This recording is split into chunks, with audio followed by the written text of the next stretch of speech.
नमस्कार बच्चों, हिंदी कक्षा में आपका स्वागत है। आज हम आपके कक्षा छठी का व्याकरण का अध्याय पढ़ेंगे।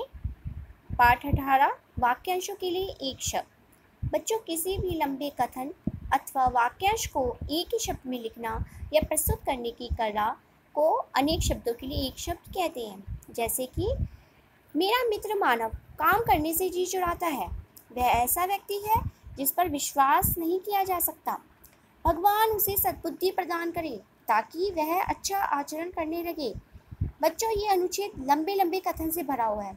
यदि हम इसी अनुच्छेद को अगर इस प्रकार से लिखा जाता तो कैसा होता? देखिए, मेरा मित्र मानव बहुत कामचोर और अविश्वसनीय व्यक्ति है।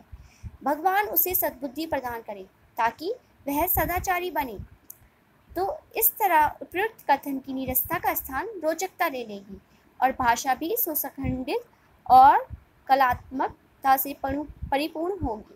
तो इस प्रकार बच्चों अपनी बात कहने या लिखकर प्रस्तुत करने के लिए बड़े लंबे कथन की आवश्यकता नहीं होती, बल्कि उनके स्थान पर उनके भावों को प्रतिष्ठित करने वाला एक शब्द ही कह देता है।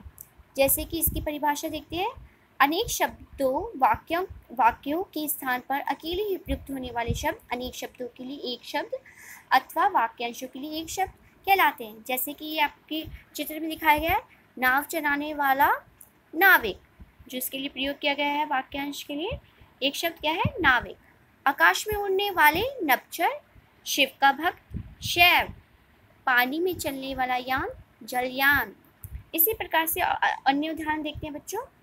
जैसे कि आपकी किताब में दे रखा है, अनुकरण करने योग्य अनुकरणीय, आकाश छूने वाला गगनचुंबी, आलोचना करने वाला आलोचक, आकाश में उड़ने वाला नभचर, आत्मा से संबंधित आत्मिक। तो देखा बच्चों आपने कि किस प्रकार हम वाक्यांश के लिए एक शब्द का प्रयोग करते हैं। अब इससे जुड़े इसका अभ्यास कार्य देखते हैं। देखिए, ये आपकी किताब में अभ्यास कार्य है, तो पढ़ते हैं। जैसे कि इसमें लिखा हुआ है, निम्नलिखित वाक्यांशों के लिए एक शब्द लिखिए। तो पश्चिम से संबंध रखने वाला क्या होगा बच्चों? पश्चिमी।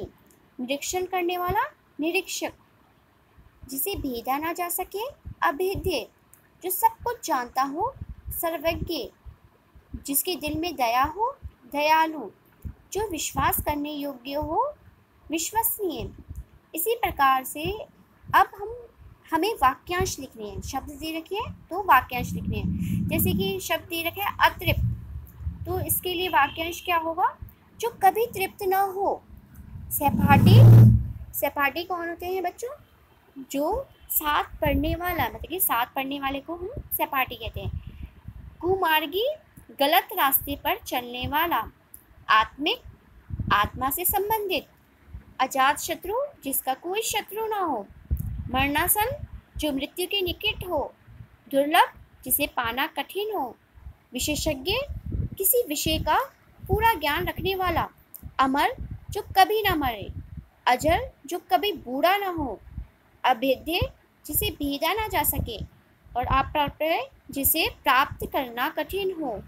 इस प्रकार देखा बच्चों हमने वाक्यांशों के लिए एक शब्द का अध्ययन किया। तो आशा करती हूँ आपको समझ में आया होगा। धन्यवाद।